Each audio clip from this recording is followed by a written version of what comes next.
Hello student and welcome to Rasa International School. Today's art chapter for class 9 History the French Revolutions, and today we have topic to discuss our directory rule of France from the page number 17. Our directory rule of France. A fall of Jacobins government allowed two wealthier classes to seize power. इस topic में हम समझेंगे directory rule of France. तो देखिए, directory rule of France को समझने से पहले हमें प्रीवियस जो एक टॉपिक है वो समझना होगा। मैंने प्रीवियस वीडियो अपलोड की थी, उसमें आपको बताया था जेकोबिन्स क्लब्स। ठीक है, जेकोबिन्स क्लब जो है वो पूरी पावर में आए थे और क्या हुआ 1793 से लेकर 1794 तक का जो टाइम था वो क्या था, वो रेन ऑफ टेरर का टाइम था।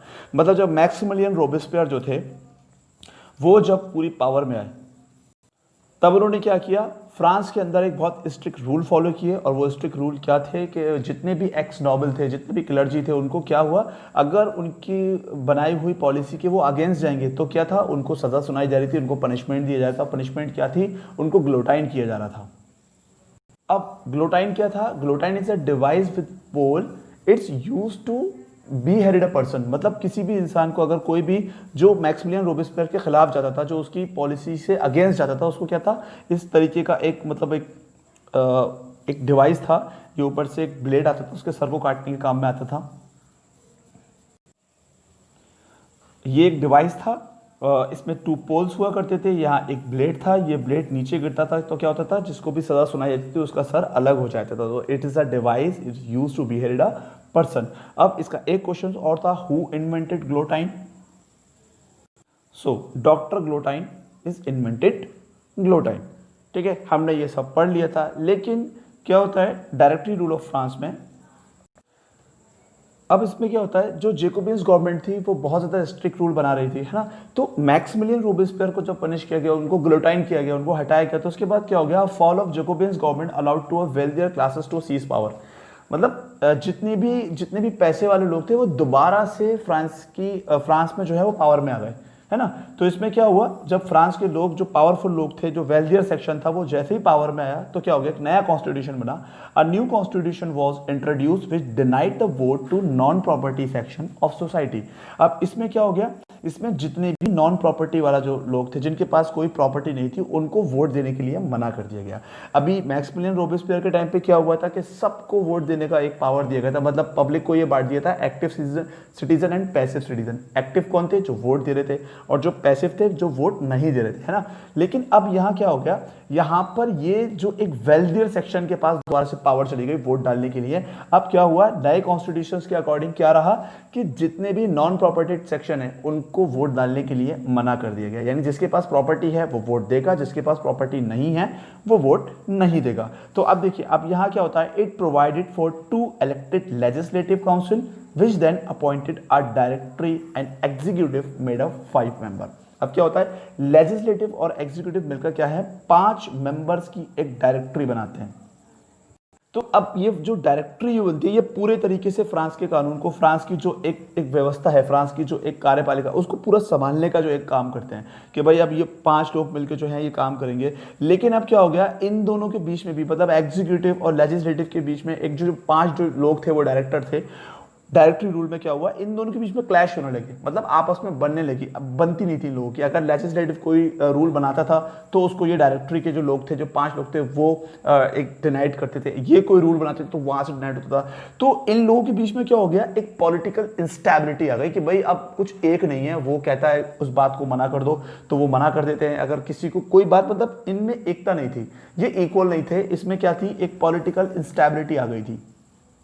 So the director often clash with the legislative council who then sought to dismiss them। मतलब जो भी वो ऑर्डर लेजिस्लेटिव पास करता था तो उसको डायरेक्टरी के जो मेंबर थे वो डिनाइड करते थे, ये जो पास करते थे उसको लेजिस्लेटिव मना कर दिया। तो एक क्लैश था इन दोनों के बीच में।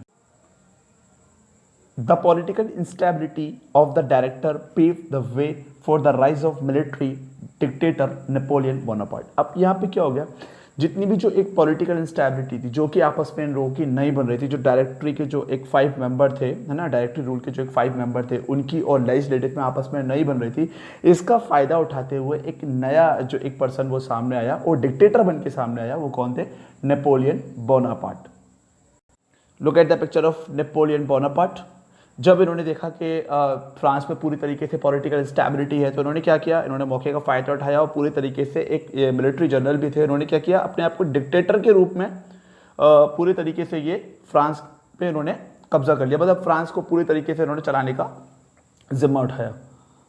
अब डायरेक्टरी रूल के बाद जो है वो फ्रांस किसके हिसाब से चलेगा, नेपोलियन बोनापार्ट के हिसाब से। अब ये बहुत ज़्यादा चेंजेस लेकर आएंगे, लेकिन अभी हमें डायरेक्टरी रूल को ही समझना है। So through all the changes in the form of government, the ideals of freedom of equality before the law end of fraternity remains inspiring ideals that motivated political movement in the France and the rest of Europe during the following century। अब क्या होता है, जब ये बदलाव आते हैं, इस मतलब बदलाव आते हैं, लेकिन इस बदलाव में भी क्या था, एक साथ में जो एक नारा था, इक्वलिटी, है ना, एक फ्रीडम का था, फर्टर्निटी का था, मतलब सबको इक्वल रखना है, सबको फ्रीडम के एक दायरे में रखना है ना, एक भाईचारा भी रखना है। तो ये एक इंस्पायर हुए इससे, और ये लोग इससे और मोटिवेटेड होते चले गए, और फ्रांस की जो रेवोल्यूशंस में जो है ये आने वाले टाइम पर ये सब चीज़ें जो है देखने को मिली। तो आज हमने एक डायरेक्टरी रूल में क्या समझा, फ्रेंच में जो एक डायरेक्टरी रूल हुआ वो कितने मेंबर्स की थी, 5 मेंबर की थी, ठीक है। और इस डायरेक्टरी रूल के लास्ट में कौन एक डिक्टेटर के रूप में सामने आया, वो थे नेपोलियन बोनापार्ट, ठीक है।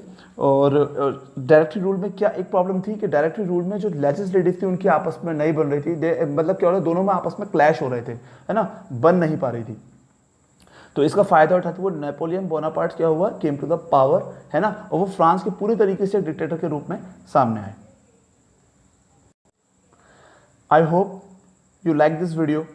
We will upload some more topic of this chapter. Till then, stay safe and goodbye.